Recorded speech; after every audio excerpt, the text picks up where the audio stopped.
Hola, ¿qué tal? ¿Cómo estamos? Les doy la bienvenida a este espacio, a estas charlas por la paz en su edición 2023. Y pues esta es la última charla de este ciclo. Esperamos que le hayan agarrado el gusto, hayan disfrutado de cada una de las charlas.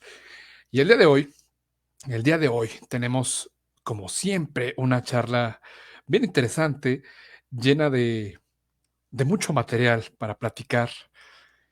Y hoy nos acompaña uno de mis grandes amigos, yo lo quiero mucho. Déjenme, les presento a mi queridísimo Juan Pablo Muciño. Él es psicólogo comunitario eh, y está interesado por la investigación posicionada, situada y transdisciplinar en contextos de violencia sobre organización, memoria social, expresión artística. Además, es un tipazo, maravillosa persona, y yo lo quiero un montón. Fue mi primer amigo en Cuernavaca.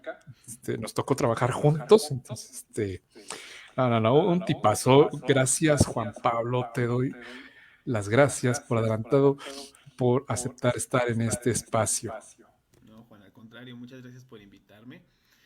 Ya sabes que también el cariño es recíproco para ti, para Eva, para tu bebé. Y bueno, siempre es importante como seguir haciendo alianzas y caminar en mano a mano. Sí. Así es, y pues el día de hoy estamos en ese tema. Ya nos estábamos calentando motores antes de entrar, como me gusta hacerlo, y la charla del día de hoy es de impacto. A mí me gusta mucho y es construir redes para transformar la práctica académica de la competencia a la colaboración. Pues vamos entrándole, por favor, Juan Pablo, maestro Juan Pablo, ya, este, al tema, por favor. Sí, claro. Bueno, en realidad es como más desde pensar de la pregunta, ¿no? Eh, eh, Pues la idea que me conoce, quien ha escuchado un poco de mis clases o que hemos platicado y conversado así como lo hemos hecho en algún momento tú y yo, sabe mucho la influencia de Paulo Freire, de Ignacio Martín Baró en mi pensamiento y en mi trabajo comunitario, ¿no? Entonces, en este sentido, me gustaría voltear a ver justo las dificultades que tenemos en un entorno académico contemporáneo. O sea, creo que eh, si hay investigaciones que nos pueden ayudar, por un lado, a creando como esta respuesta a las preguntas sobre la precariedad en la academia, son cada vez más las experiencias que se me van cruzando en el camino en donde escucho que las alternativas para las personas jóvenes que investigamos o que pretendemos ser investigadoras, investigadores a futuro, pues nos enfrentamos a bastantes precariedades y pocas oportunidades, ¿no? Entonces, desde esta lógica creo que esto va avanzando cada vez más, o sea, cada vez que voy avanzando en los pasos hacia ser un parte del sector de investigación, me voy dando cuenta que más te vas alejando de una plaza o de un espacio docente, ¿no? Creo que también eso es algo muy importante. Eh, un poco también creo que las legislaciones contemporáneas en la investigación hacen mucho incentivan bastante la competencia académica. Con esto yo no quiero decir que sea ni mala ni buena, porque también no hay que meternos como en este tipo de moralidades, ¿no? Y de como un análisis más como subjetivo o no subjetivo, ¿cómo podría decirlo? Como banal en ese sentido, ¿no? Sino más bien saber que la competencia es real, está ahí y está siendo intensivada por legislaciones, ¿no? O sea, entre más publiques, entre más generes y procesos de investigación, pues más vas a tener oportunidades abiertas, ¿no? Entonces, las vertientes en este sentido se convierte casi casi como en un, ¿cómo se llama? Buen fin, en donde tú tienes que estar metiendo este cualquier tipo de escrito y entonces también hay que pensar y pensar mucho en este sentido, ¿no? Cuestionarnos qué tan bien estamos publicando y cómo se está haciendo este proceso de publicación. Entonces va más en esta lógica que cómo es que nosotros como persona, en mi caso yo soy estudiante, todavía no estoy egresado, ¿no? Pero preguntarnos qué pasa en un futuro, ¿no? Y adueñarnos de ese futuro, porque creo que también eso va a ayudarnos a crear nuevos senderos, nuevos caminos que pueden irse abriendo a lo largo del tiempo. La verdad es que, por ejemplo, en mi caso, a mí me encanta escribir, me encanta investigar, me encanta acompañar a las personas que acompaño, es algo que me gusta hacer y la publicación es un elemento que evidentemente es primordial, es esencial, ¿no? Para poder dar a conocer los conocimientos que tenemos o que estamos haciendo y también promoverlos. Pero algo que, por ejemplo, me he dado cuenta mucho es que en los escenarios cada vez más nos vamos enfrentando incluso a dinámicas de poder que están establecidas ya en estos escenarios, ¿no? Y estas dinámicas de poder también merman mucho lo que es el poder seguir avanzando en ese sentido. Estos incentivos, por ejemplo, de los lugares SNI, ¿no? SNI 1, SNI 2, SNI 3, candidato SNI, pues evidentemente también lo que hacen es, no digo que estén mal, obviamente tienen su lógica y tienen su sentido de ser, ¿no? Porque permiten este proceso. Sin embargo, no hay que negar que las dinámicas de poder están también ahí bien inmersas, ¿no? O sea, hay violencias también institucionales que se gestan hacia los estudiantes y las estudiantes en los escenarios de investigación. Por suerte a mí me ha tocado un grupo maravilloso con el cual estoy trabajando y eso me ayuda mucho también en este sentido. Pero hay otras personas a las que no y han estado también batallando en incluso violencias académicas, o sea, violencias que se encuentran dentro de la misma universidad que justo a veces me da mucha risa porque pensamos que la violencia es algo que se da afuera, ¿no? Que se da, es como lo grotesco allá afuera, con el narcotráfico y todo eso que existe afuera, pero también desde adentro de las academias y con un estilo característico también hay violencias, ¿no? Y creo que esto también es una pregunta que puede ser una línea de investigación completa, ¿no? ¿Qué sucede con las violencias institucionales dentro de la academia en una universidad? Eh, y con esto se abre un espectro grande, ¿no? O sea, no estoy diciendo yo que las únicas violencias, va a haber una interseccionalidad de las violencias en este sentido, o sea, eh, no cualquier persona llega a tener esta categoría de investigadores NI3, ¿no? Que además tiene un incentivo económico bastante grande, ¿no? Quienes no sepan qué es un SNI3, pues son como incentivos que el Estado da a ciertos investigadores e investigadoras para que sigan promoviendo su línea de investigación, ¿no? Entonces son muy pocos investigadores e investigadoras que hay SNI, y son muy pocos también quienes verdaderamente hacen un trabajo real con las poblaciones en México. Entonces sí creo que, por ejemplo, es una pregunta que cuando me invitaste a mí a, a hacer esto, me hubiera gustado hablar mucho del tema de las violencias, pero también creo que es un ejercicio de voltear a ver nuestros escenarios y nuestros espacios en los cuales vamos a estarnos desarrollando en un futuro y también preguntarnos qué pasa, ¿no? ¿Qué vamos a hacer? Y en este sentido, con ya como este escenario planteado, algo que he estado aprendiendo mucho en este proceso académico y sobre todo lo aprendí de las compañeras buscadoras en Morelos, es que la colaboración es un elemento primordial, ¿no? En la elaboración de redes hay una autora que quienes somos psicólogos comunitarios les decía a mis estudiantes, eh, es una obligatoriedad saber quién es Maritza Montero, ¿no? Y en este sentido, Maritza Montero con Gon Galvez tiene un capítulo hermoso que habla de la red, ¿no? Y dice que la red es antigua, ¿no? Esta metáfora de la red para establecer eh, esta red social, ¿no? Esta pues sinergia que existe entre la elaboración de grupos, ayuda mucho como a pensarse, ¿no? La elaboración de red fortalece colectivamente. En este sentido, la propuesta es esto, ¿no? Que, por ejemplo, estos espacios que estamos haciendo en este momento, ¿no? O sea, a lo mejor tenemos dos líneas completamente diferentes de investigación, pero estamos en una misma realidad, estamos en un mismo escenario, estamos, bueno, más bien en un mismo contexto social, estamos en México, vaya, no estamos, habrá personas que estén a lo mejor en Colombia y habrá personas que estén en Europa, ¿no? Pero las condiciones son situadas, son elementales en el escenario y también tienen una sinergia, ¿no? De poder platicar cómo aprendemos de estas otras investigaciones que a lo mejor no tienen absolutamente nada que ver con la mía. Y ahí, por ejemplo, entra algo que ahorita recientemente he estado investigando bastante, que es la colaboración. Y esto es en la red, en el trabajo en red, justo es un elemento primordial. La colaboración es, por ejemplo, poner disposición de la fuerza de trabajo de cada uno y cada una para poder atender una problemática en particular, ¿no? O varias, ¿no? Y esto también abre las puertas a pensar a una propuesta, ¿no?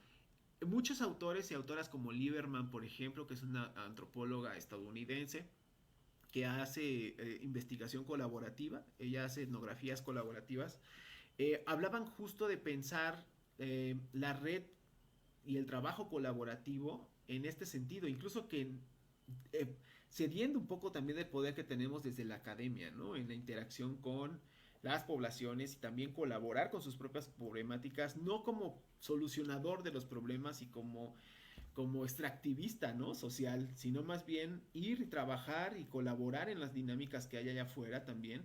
Y con esto también ellas colaboran o ellos colaboran en nuestro proceso también académico, ¿no? Entonces, en este sentido, hay un balance, hay un equilibrio de fuerzas que en la colaboración se puede ir dando, ¿no? Esto también, por ejemplo, es lo que estaba pensando, ¿no? Hay que también no romantizar este tipo de conceptos, porque el romantizar pierde la racionalidad, ¿no? Cuando ya uno romantiza un concepto, ya está perdiendo racionalidad en este sentido. Entonces, evidentemente la colaboración va a traer conflictos, eso es un elemento primordial, ¿no? Y justo también esto elabora, y por eso cuando me invitaste, pensaba mucho en la colaboración como una alternativa y la elaboración de redes de trabajo académico, porque justo es la otra contracara de la competencia, ¿no? Mientras que, por ejemplo, en la competencia yo puedo medir fuerzas con Juan o a ver qué Juan es el que está produciendo más en la academia, ¿no? Juan Alanis o Juan Musiño, ¿no? En lugar de hacer eso mejor, es nivelar nuestras dinámicas de poder y poder fortalecernos en este sentido y en esta lógica, ¿no? ¿De qué manera podemos hacerlo? Pues ahí entra la creatividad humana, ¿no? Creo que algo que me ha gustado mucho de lo que he aprendido en el doctorado también es la transdisciplinaridad puede ser una respuesta a este conflicto, ¿no? A esta situación, a este problema social que se está presentando. Entonces, a mí me encantaría que, pues más que nada, las y los que nos están escuchando puedan también incluso narrar sus propias experiencias en este sentido, ¿no? Porque creo que también eh, ayudaría como a abrir un panorama más hacia la población que está en estos escenarios sociales, ya como tal, ¿no? Eh, yo sí, la verdad es que creo que la elaboración de red y la colaboración, sabiendo incluso que el conflicto es un elemento clave, o sea, no podemos alejar el conflicto. Tú y yo sabemos muy bien que, por ejemplo, el conflicto es un elemento básico de la paz, ¿no? O sea, no podemos nosotros y nosotras pensar que por el simple hecho de ser transdisciplinar ya uno ya se liberó, ¿no? Y en ese sentido no va a necesitar de las otras por ejemplo, la interdisciplinariedad o la sobreespecialización, que también son muy importantes, ¿no? Entonces creo que este, el diálogo es un elemento clave aquí también, ¿no? O sea, vamos a tener que esos son como hermanos siameses en esta propuesta y alternativa, en esta nueva narrativa académica, ¿no? Pero no se queda ahí, o sea, también eso es muy importante, porque también tiene que haber una dimensión política. No podemos nosotros quedarnos, si nos estamos preguntando, bueno, ese es mi pensamiento, ¿no? Quienes nos estén escuchando a lo mejor piensan otra cosa. Pero, por ejemplo, sí considero que entre más terreno avance y más redes se estén elaborando, más poder político pueden adquirir, ¿no? Hubo un movimiento por ahí, por ejemplo, recuerdo hace poco que se estaba elaborando como un movimiento social de académicos que estaban en situaciones precarias y que empezaron justo a criticar estas políticas que tiene también el CONACYT, ¿no? Entonces, eh, creo que, por ejemplo, esta crítica social, esta alternativa y la apertura al diálogo, incluso de las propias instituciones, podría fortalecer el proponer otras políticas públicas que atiendan verdaderamente las condiciones precarias que las academias juveniles como nosotros tenemos, ¿no? O sea, porque vamos a comparar, es relativa la edad, ¿no? Nosotros somos jóvenes a comparación de otras personas que están dentro de la academia, ¿no? Pero, este sí creo que, por ejemplo, el proponer políticas públicas y el evidenciar esta problemática es un elemento clave. Y justo más, entre más nos hagamos responsables de proponer, de incentivar estas nuevas legislaciones que atiendan verdaderamente los escenarios en los cuales estamos. Por ejemplo, una de las que a mí se me hace, por ejemplo, bastante risible, es que para poder tener esta candidatura SNI necesitas estar en una academia pública, ¿no? Cuando son muy pocos y muy pocas quienes pueden estar ahí. O sea, hay poca apertura a estos elementos, a estas oportunidades, ¿no? Justo porque incluso también es un factor más complejo, porque si nos vamos a ver lo que es la inversión a la educación, también es un elemento clave, o sea, el Estado tampoco está invirtiendo mucho en este sentido, ¿no? Y cuando se invierte, en general se invierte en proyectos que pues a lo mejor, y tiene también su lógica, con esto no estoy diciendo que sean menos ni sean más, pero sí, por ejemplo, como que hay una tendencia a hacer menos proyectos sociales, a hacer menos también la academia. Incluso, por ejemplo, algo que me ha pasado bastante es que el arte se batalla mucho para poder meterse en este tipo de procesos. Cuando es un elemento también muy importante para la expresión de las dinámicas comunitarias y políticas que existen en cada una de las comunidades, ¿no? Entonces sí, esto queda como más que dar una cátedra, me gustaría más dejar como la propuesta, ¿no? Del cómo podemos hacer esta red, esta colaboración, eh, esta nueva narrativa juntos y juntas, desde estas academias jóvenes que estamos emergiendo, ¿no? O sea, eh, recuerdo, por ejemplo, estos coloquios que ustedes estaban haciendo sobre la paz y que eran muy transdisciplinarios, que ayudaban mucho a los chavos a exponer sus propios trabajos y que son estos elementos muy creativos que se pueden ir dando en escenarios diferentes y que pueden ser bastante importantes para poder incentivar esta nueva lógica, ¿no? Y es como esta propuesta. Yo creo que la competencia evidentemente no podemos negarla, es algo que está, es algo que existe, que también tiene una lógica desde el capitalismo, el neoliberalismo y otras cosas, ¿no? Pero sí creo que es muy importante que vayamos criticando nuestro propio lugar, de nuestro propio espacio de acción y con esto ir proponiendo nuevas narrativas. Y yo, bueno, lo que dejo aquí es justo eso, ¿no?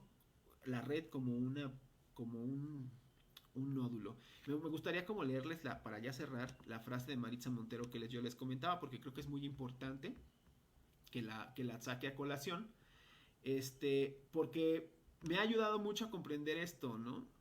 A ver, aquí está. Permítame, voy a poner a cargar mi computadora.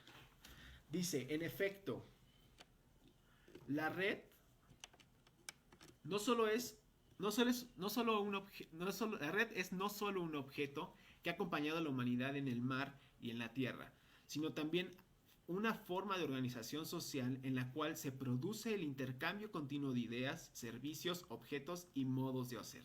O sea, la red tiene esta lógica, ¿no? O sea, es el intercambio verdadero, porque también eso también podemos verlo a micro, ¿no? O sea, la ciencia no tiene todas las respuestas tampoco, ¿no? Y aquí también creo que las comunidades tienen más aprendizajes incluso que tienen que ver con las emociones. Por ejemplo, yo de mis compañeras del colectivo regresando acá se ha aprendido muchísimo sobre otras alternativas en la psicología, ¿no? Y creo que estos elementos, estos nuevos saberes son importantes también aprenderlos desde nuestra lógica institucional y académica, ¿no? Y darle el crédito a ellas, ¿no? A estos sectores poblacionales y a estos grupos y comunidades. Entonces yo creo que con esto yo cerraría como esta primera parte, ¿no? Para pasar a leerles a ustedes, ¿no? Que nos estén escuchando y que puedan ustedes preguntar, este, y narrarnos también sus historias, que eso también nos interesaría, ¿no? Si no quieren narrarlos, déjenlas ahí en los comentarios, porque eso ayuda también mucho a que nosotros a futuro podamos ir, pues, hablando de esto, ¿no? Y bueno, con eso, Juan, yo cerraría esta primera como reflexión para pasar a la siguiente parte del, del, del, de este diálogo. Pues muy bien, muchas gracias, Juan Pablo. Creo que nos has dado muchos elementos para, pues para pensar, para reflexionar. Háganle caso a Juan Pablo, déjennos acá sus comentarios, eh, escríbanos sus historias. Creo que quienes estamos y quienes hemos estado desde licenciaturas y vamos desde preparatoria, nos vamos pensando el futuro, nos vamos pensando qué vamos a hacer. Y ya en licenciatura, en los posgrados, evidentemente, pues aquí hablamos un poco más de la cuestión de posgrados, de esta academia joven, como le dice Juan Pablo, los investigadores nobles, como le dicen los antiguos espíritus de la academia.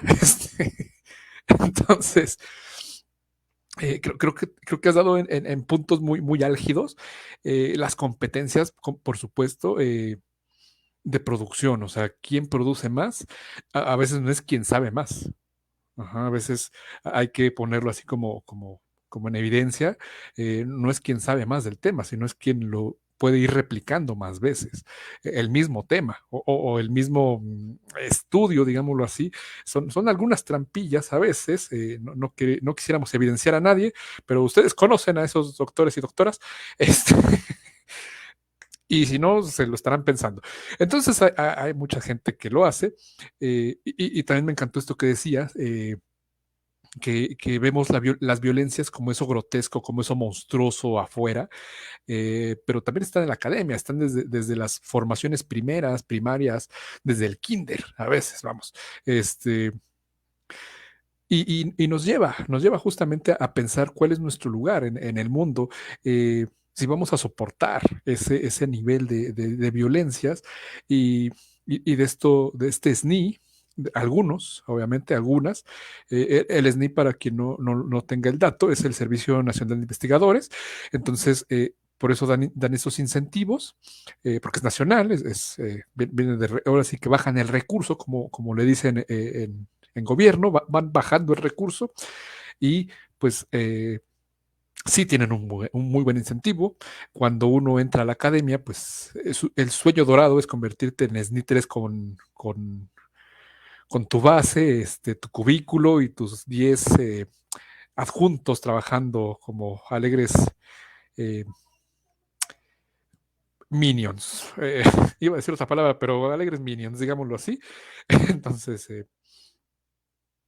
y digo, lo estoy poniendo un poco con humor, pero evidentemente los grupos de investigación son grupos grandes, son grupos que van en función de una temática o de varias temáticas, y donde creo que justamente no tenemos esta parte de la competencia mal entendida que nos vino, o a mí me viene a la memoria el cambio de programas de la SEP,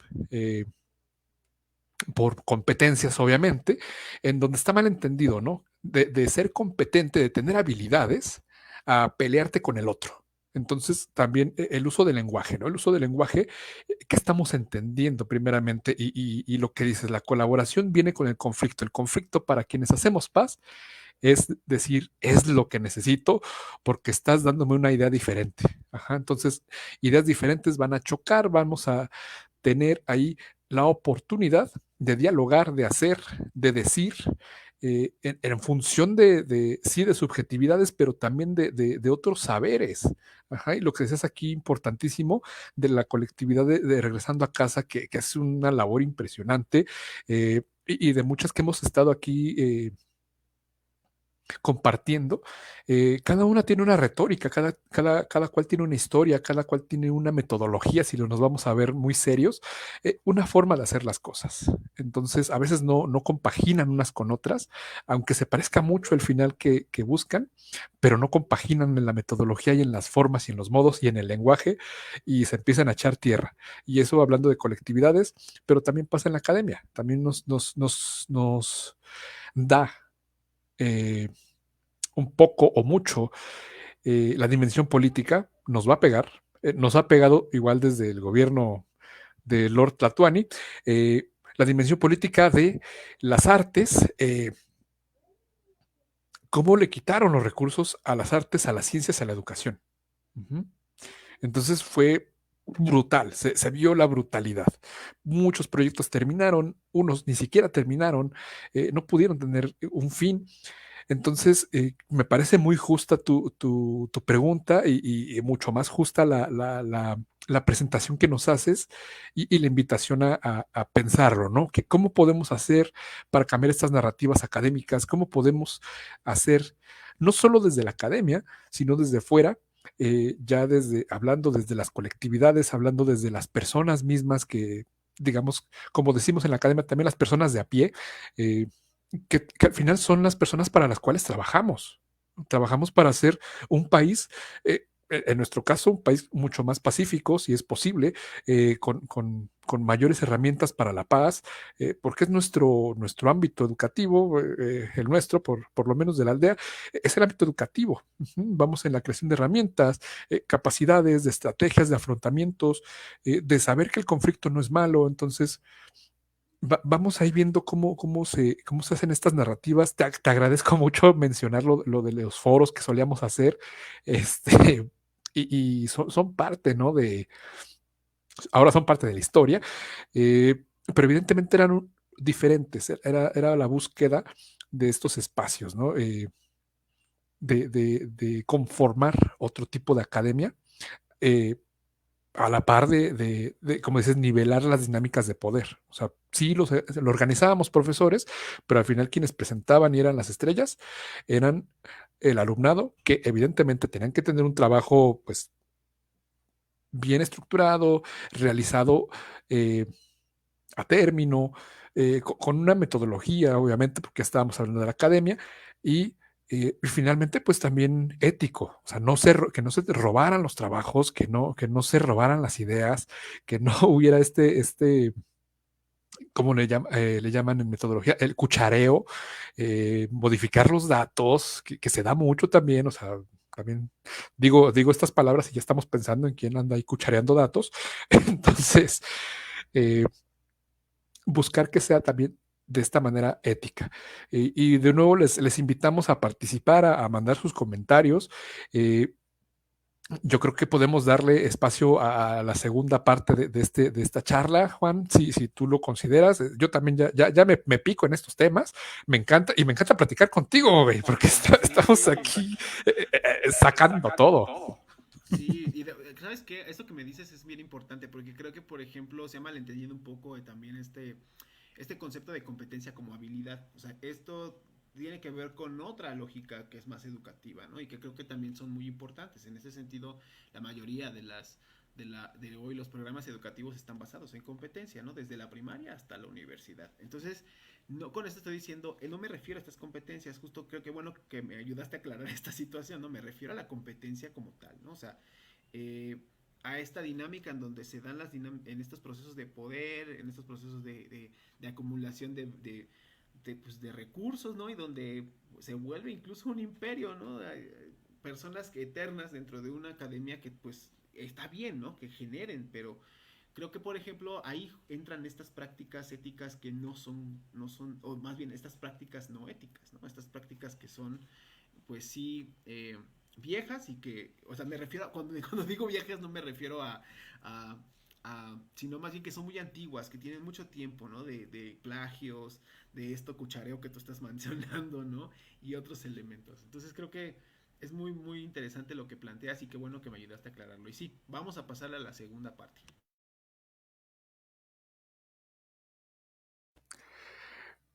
Perfecto, pues vayamos allá.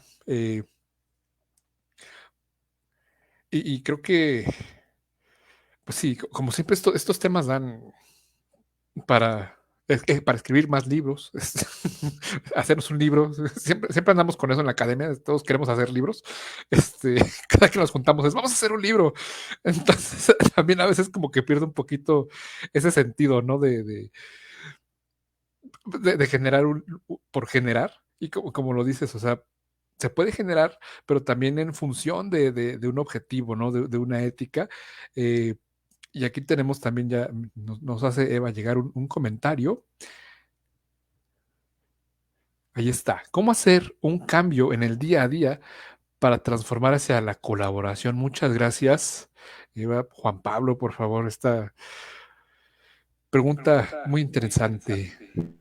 Sí, mira, yo creo que, por ejemplo, es un reto. O sea, también creo que aprender a colaborar es un reto complejo porque no es fácil. O sea, también la palabra colaboración suena bonita, pero por eso yo comentaba que en romantizar este tipo de condiciones es también no conocer la parte dolorosa de la colaboración, que es el conflicto y que a veces llega a límites en donde no se puede colaborar. Hay personas con las que no se podría colaborar, ¿no? Y también es importante saber con quién no y con quién sí.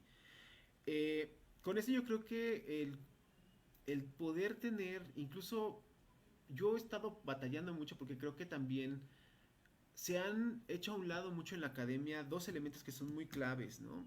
Ya en los años 80, en los años 70 aproximadamente, ya nos decían bastantes autores y autoras que la ética y la política eran dos dimensiones también de la ciencia que eran importantes de ver, ¿no? O sea, nos decían la ontología, la epistemología y la metodología son elementos sustanciales, ¿no? Pero también existe la política y la ética, ¿no?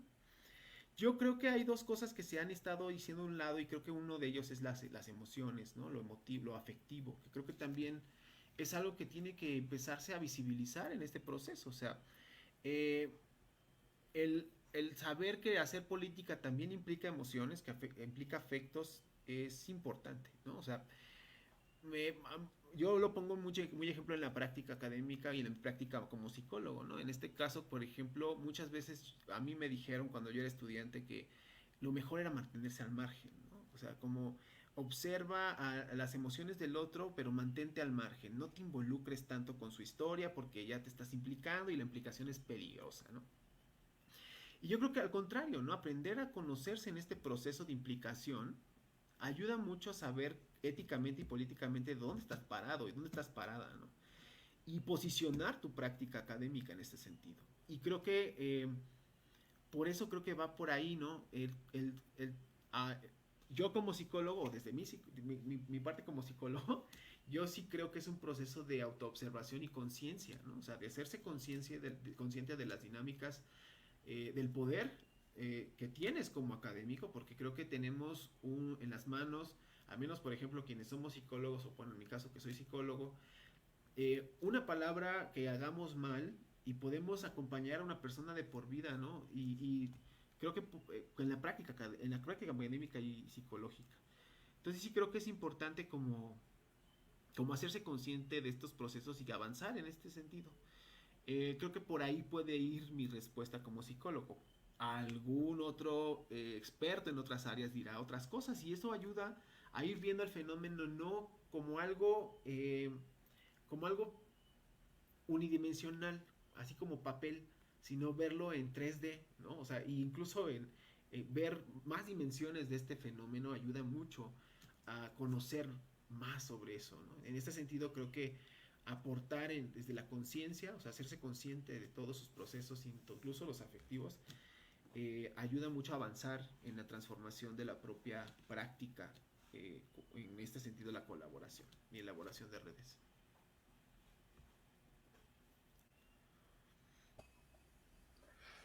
Pues ahí está. Muchas gracias, Eva, por la pregunta y muchas gracias, Juan, por la respuesta, obviamente. Están los saludos. Y creo que lo que mencionas ahorita de las emociones, como emociones políticas, lo podemos ver en Vizquerra, por ejemplo.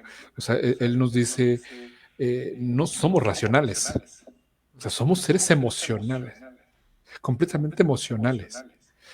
Y a partir de la emoción nos hacemos los racionales y tomamos decisiones. También es como lo que decías, ¿no? Es un poquito polar, pero al final sí tenemos elementos muy emocionales que requerimos, que requerimos eh, para hacer ética, para hacer epistemología, obviamente, y en el caso de la psicología, para llevarnos a cabo, para llevarnos a cauces o a buenos fines en esta cuestión, o como dices, hay palabras que solamente entendiendo y empatizando a la persona que está enfrente de ti, no vas a mencionar, porque sabes que puede abrir, puede herir, puede rasgar, puede lacerar. Entonces, evitar ese tipo de palabras, evitar ciertas prácticas también. Y como psicólogos, como psicólogas, eh, quienes no se han preparado para terapias que no la den, porque ese intrusismo hacia el área psicológica es bien dañino para el área. Y no lo digamos solo en la psicología, también en la medicina, también en la ingeniería, o sea, todas las áreas de conocimiento humano, todas las instituciones académicas requieren forzosamente un ejercicio ético. Y Claro. tú lo mencionabas hace rato. Sí. Fíjate que justo esto de lo que estás comentando de este autor, a mí se me vino ahorita mucho a la mente este Falsborda. Ya hace Ujú. muchos años por ahí ya hablaba de esta palabra que se llama sentipensar, ¿no?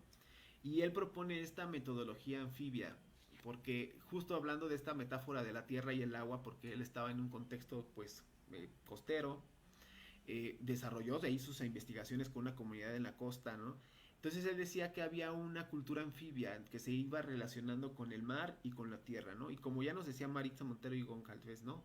Eh, la red nos ha acompañado en este proceso y son metodologías anfibias, ¿no? Que están en la emoción y la razón, ¿no? Que no podemos, decía Galeano, no podemos separar la razón del corazón y el corazón de la razón. O sea, estos juegos de palabras a mí me encantan porque creo que nos ayudan a reflexionar y a detonar otro tipo de procesos, ¿no? O sea, creo que el sentipensar es un elemento clave. Muchas veces, y creo que decolonizar nuestro propio pensamiento ayuda mucho a ir caminando hacia nuevas narrativas que no necesariamente son las que estamos conociendo, ¿no?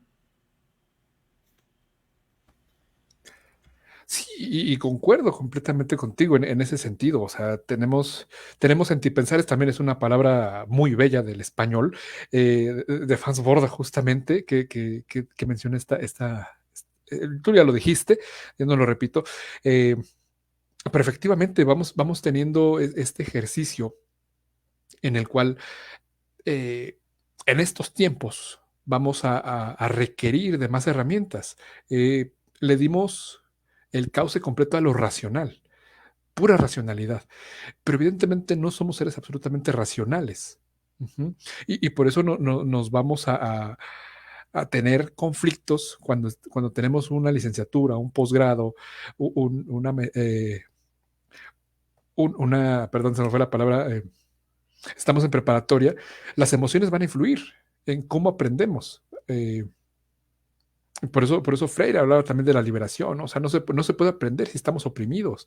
Las escuelas tradicionales eh, memorizaban, pero no lo apropiaban. Y estamos buscando una apropiación ya del conocimiento, que igual también pues, hay que ver la delgada línea, ¿no? De eso ya no me sirve para nada, a decir, no, pues es que hacer ejercicios matemáticos donde Juanito compra 500 manzanas, tienen sentido. O sea, a lo mejor Juanito no va a comprar 500 manzanas y no se las va a comer todas. Ajá. Pero sí nos va a dar un pensamiento lógico matemático, abstracciones, y está bien, ajá, está bien hacer ese tipo de ejercicios, no para castigar, no para lacerar, no para traumatizar niños, ¿no? O sea, como muchos de nosotros que dijimos, no, me voy a una donde no haya matemáticas y toma, estadística. Este, entonces, sí, dime. Error fatal, ¿no? Que te enseñan estadística en cualquiera de las carreras. A mí me enseñan estadística, entonces sí, no se liberan de las matemáticas nunca. Pero sí, o sea, creo que incluso desde la primaria ir pensando en este tipo de nuevas narrativas, ¿no? Creo que eh, hablar de las infancias en estos escenarios, estas nuevas narrativas.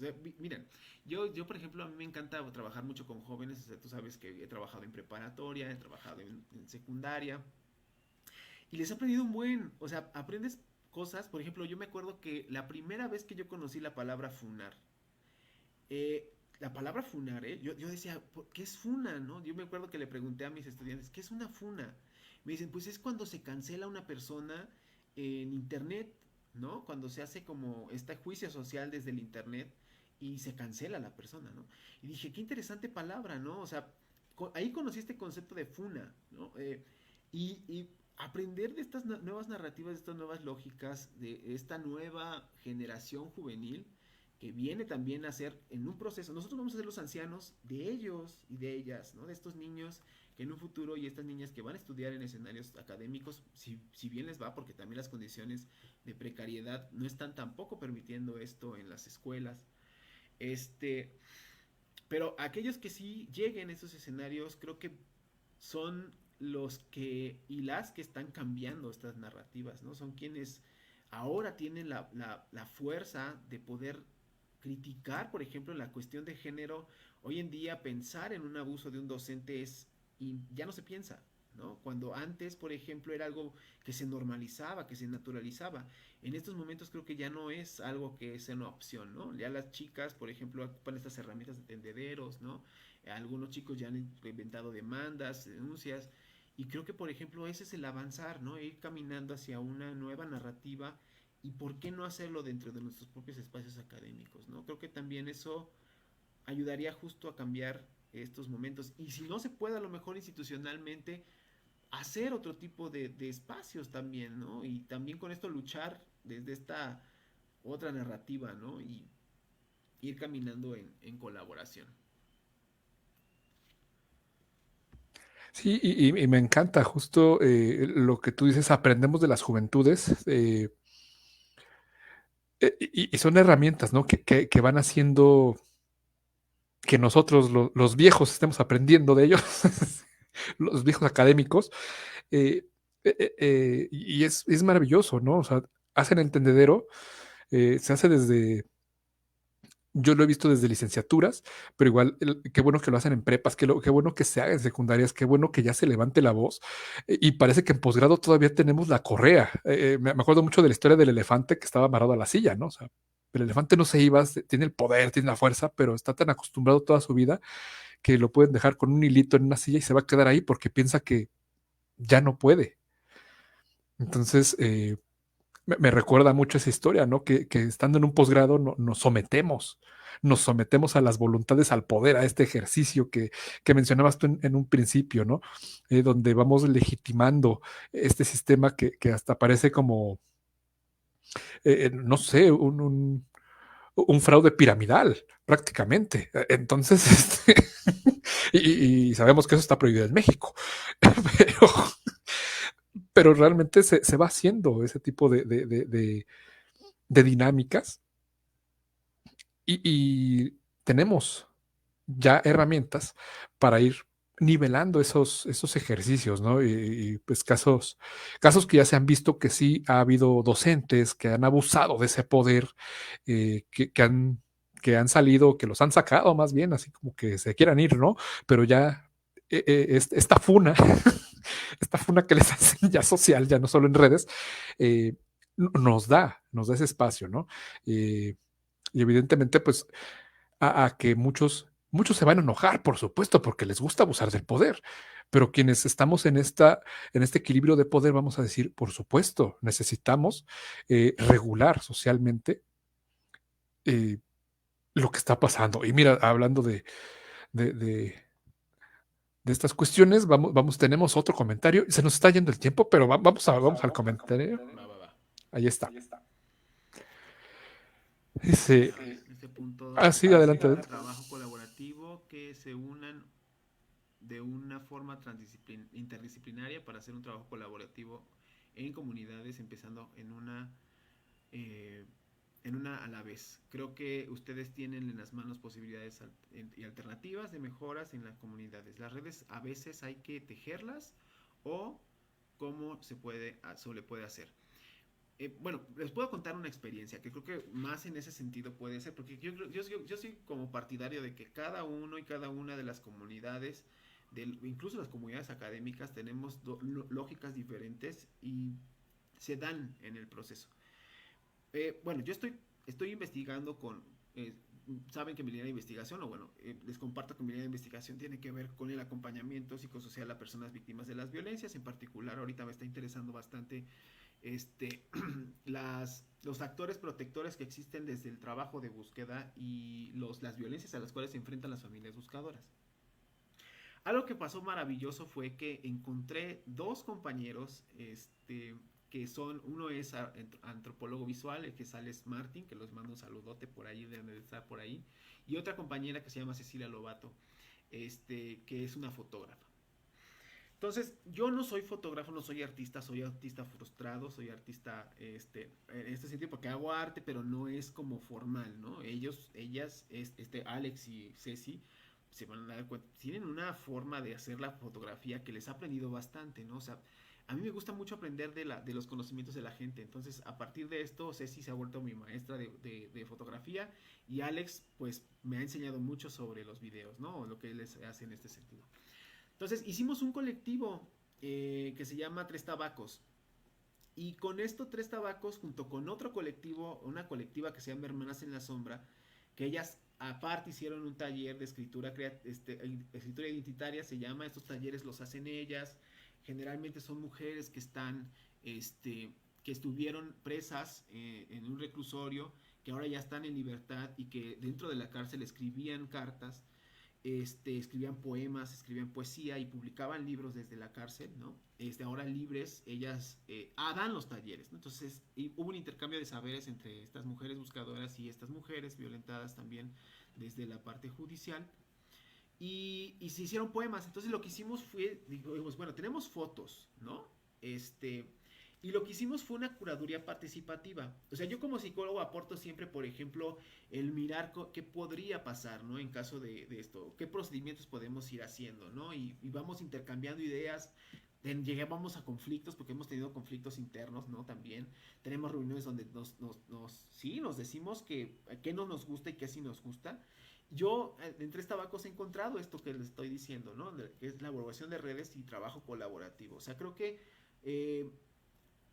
a partir de esto que yo les estoy comentando, se tejió con las compañeras, ellas hacen otros trabajos, por ejemplo, les estoy contando todo esto porque creo que es importante que lo visibilicen, ¿no? En este sentido, ellas estuvieron durante meses sistematizando información de los cuerpos no identificados en las fiscalías del estado de Morelos.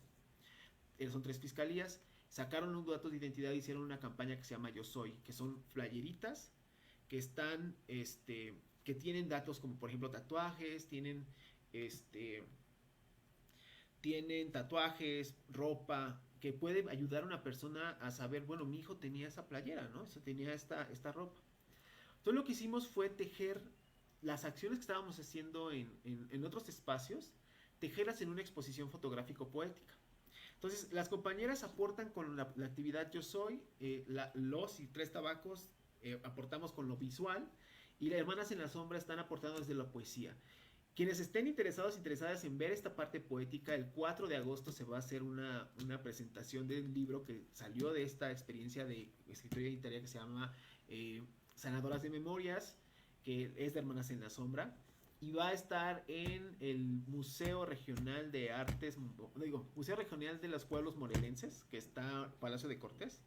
Y les paso por ahí el dato para que lo tengan más adelante, ¿no? Les paso un flyer para que lo tengan. Porque creo que es un elemento donde pueden ustedes conocer cómo se hace el trabajo de manera colaborativa y que pues todos sabemos en algo, sabemos algo y ignoramos algo en este sentido y hemos tejido esta red, esta exposición, que ya se fue hasta la CCU, ¿no? En Tlatelolco. Se expuso el año pasado en Tlatelolco y estuvimos ahí. Entonces creo que el disponerte a poder ceder también parte del ego, parte de esta situación personal que te puede dar a lo mejor un conocimiento, ¿sí? Cederlo y poder compartirlo y también ir un poco para atrás, o sea, decir, ¿sabes qué? Pues a lo mejor esto no lo tengo por qué imponer porque son otras narrativas y otras lógicas que no están a lo mejor en mi disciplina, incluso en mi persona, ¿no? Pero se comentan, se hablan y podemos no llegar a un acuerdo. Y está bien también no llegar a un acuerdo, ¿no? No tenemos por qué forzarnos a hacer las cosas como las estábamos pensando. Entonces creo que poco a poco ir caminando estas nuevas narrativas. Yo creo que las redes sí se tienen que tejer, pero el tejido es un trabajo también, ¿no? El tejerlas tiene que ver con el diálogo, con dialogar, y el diálogo implica poner a disposición y ceder en algunas cosas también. Pues sí, muchas gracias por platicarnos esta experiencia, pues con todos sus tintes realmente. O sea, es una experiencia desgarradora, pero que se ha ido transformando también, que da pues esperanza a muchas familias. y que ha ido impactando también en la cuestión de la búsqueda de personas desaparecidas. Eh, y hay varios trabajos, de hecho, ahí pueden ver también, hemos invitado a Costet, por supuesto, que nos habla de las desapariciones en México, este, y en ese entonces apenas habíamos pasado los 100,000, entonces ahorita ya no sé cuántos van, pero ese tipo de narrativas, ¿no? Y lo que dices, hay que tejerlo, a ustedes lo han tejido desde esas narrativas, desde esas experiencias que pues son difíciles para las personas. No todas las personas estamos acostumbradas o estamos cerca de esos temas, ¿no? Porque a veces son temas tabú, a veces son temas oscuros para mucha gente, eh, o criminalizables. Ajá. Se criminaliza a las personas desaparecidas. En algo estaba, tal, tal, tal. Pero lo cierto es que la mayoría de los casos no lo es y no lo están. Eh, yo aplaudo mucho el trabajo que han estado haciendo y, pues realmente vayan a ver la exposición. Ya faltan pocos días, entonces para que Juan nos pase los flyers, los vamos compartiendo también aquí en este espacio. Pues muchas gracias por compartirnos tu experiencia. Igual tenemos un comentario aquí agradeciendo. Dice que muchas gracias. Pues se nos está yendo el tiempo, Juan. Se nos está yendo el tiempo rapidísimo.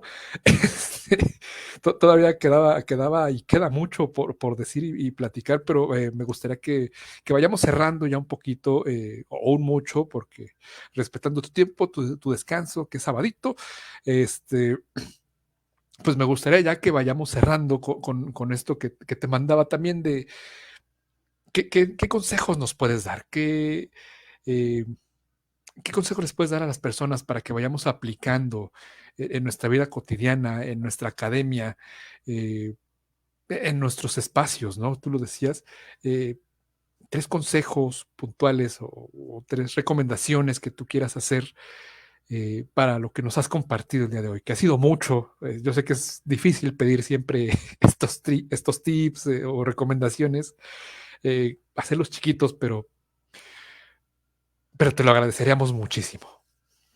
Pues yo creo que el primer consejo sería ponerse a disposición del conflicto, o sea, no ser conflictivo, sino saber que el conflicto va a ser una cosa que nos va a acompañar y aprender a llevarlo, ¿no? Aprender a cómo ser, cómo llevar un conflicto, cómo a lo mejor en estos escenarios de intercambio académico, el desacuerdo también es parte, ¿no? Del proceso. O sea, creo que ahí es uno de los primeros consejos que puedo ya dar en el trabajo académico, ¿no? Yo creo que otro podría ser el que dialogar, o sea, aprender a dialogar con las comunidades y con otras academias y otras ciencias. Creo que este diálogo puede ayudar mucho a incentivar, ¿no? El diálogo no es una conferencia, es justo un intercambio de ideas y esto en este sentido es modificar nuestra propia percepción del mundo acompañado de otras ciencias, ¿no? Pues eso ayuda a ver lo que yo decía en 3D, un problema. Este, entonces el conflicto, el desacuerdo, que creo que son elementos, aprender eso, el diálogo y por último la creatividad, que creo que eso nos ha acompañado en la vida humana, ¿no? Y la creatividad no como algo aislado y personal, sino como algo comunitario, como algo social, que surge del diálogo y de los conflictos, que creo que esos son herramientas que han salido ahí adelante, ¿no? O sea, no siempre se va a colaborar, también eso también aceptarlo, ¿no? O sea, pero se puede ser creativo, se puede llevar otro tipo de narrativa en este sentido. Entonces son los tres consejos que yo podría dar en este sentido. Aprender a hacer conflictos y cómo llevarlos, el otro dialogar y el otro ser creativos y creativas, ¿no? A sacar la casta en este sentido. Excelente, pues muchas gracias. Eh, Como siempre, como lo dije al inicio, al punto, conciso. Así es mi estimado Juan Pablo. Así lo estimo tantísimo como lo estimo. eh, y me agrada mucho esto. Y pues, sí, dime. No, sí, al contrario, también te iba a decir que también les estimo mucho, ya saben que son, tanto tú como Eva son personas queridas y Y pues qué bonito que me invitaron y que estamos cerrando este ciclo. Pues muchas gracias por aceptar la invitación. Y te digo, desde las primeras andábamos viendo dónde acomodamos a Juan Pablo, dónde lo ponemos. Y se nos fue un año, y se nos fue otro año, y casi se nos va este también. Pero pues es el punto, ¿no? Tejer redes, hacer amistades. eh, a veces nos vamos a llevar bien, no vamos a compaginar en todo. También aquí nos hemos dicho varias cosas, Juan Pablo y yo, pero siempre con ese afán, ¿no? De crecer, de colaborar, Claro. de saber que lo que él dice es importante, lo que yo digo es importante, y a lo mejor en algún punto vamos a engranar, vamos a tejer, a lo mejor no con la misma madeja, pero se hace un tejido bonito. Ujú. Ujú. Le damos otro estilo, le damos otra sensación. Sí, es un Voy a tener que proceso aprender de tejido, sí, de punteo. de punteo, ándale. Sí, sí creo que es eso. Lo primordial es el tejer estas redes y, y también aprender que a veces no se puede, ¿no? Y- y creo que, por ejemplo, las redes se tejen justo en esto, ¿no? Encontrar a lo mejor madejas que puedan ser compatibles, que puedan ayudar y aprender que, por ejemplo, otras redes también pueden también estar fortaleciendo y va a haber algún momento en donde podamos también estar tejiendo, ¿no? Organizadamente, pero algo que también quería decir es que es muy tardado este proceso, no es fácil. O sea, no está con las lógicas y los tiempos de la academia y no está con los tiempos y las lógicas del capitalismo que es tan acelerado, ¿no? Que todo quiere rápido. Entonces también aprender a ser pacientes, ¿no? A entender que la paciencia es una virtud en estos escenarios.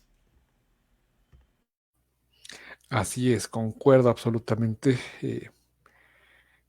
Queremos todo en la inmediatez, y en la inmediatez nada sale o no sale bien. Ajá, y el conflicto, en vez de ayudarnos a crecer y a fomentar mejores herramientas, nos da para abajo. Pues bueno, Juan, muchas gracias, de verdad, muchas gracias por tu tiempo, por estos consejos. Ya nos diste cuatro, este, y está genial, me encanta, es maravilloso. Eh, no tenemos más que agradecimiento contigo, con las personas que nos estuvieron acompañando el día de hoy. Eh, Muchas veces sé y sabemos que es difícil compartir las experiencias difíciles de la academia, que a veces venimos arrastrando desde muchos años. Bromeamos con eso ahorita con estadística, pero es un ejemplo de las violencias y de qué tanto impactan a las personas. Quienes compartieron, quienes preguntaron, gracias. Quienes se quedaron con las dudas, pues mándenlas también a Juan Pablo, ahí está su contacto. Mándenlas a nosotros y se las hacemos llegar sin ningún problema. Y les quiero agradecer a todas las personas que nos han visto, que nos van a estar viendo en Facebook o en las repeticiones, eh, estar aquí, estar presentes y pues darnos la oportunidad de compartirles este tercer año de las charlas por la paz, amistades que transforman. Y nos veremos, esperemos, el siguiente año con más invitadas, más invitados, más temas polémicos, mm, más chisme, más de todo, más de todo. Aquí nos encanta estar así. Muchas gracias, Juan Pablo. Te mando un abrazo Gracias a ti, gigante. Juan, y a Eva también. Un abrazo. Cuídense mucho. Hasta luego. Bye.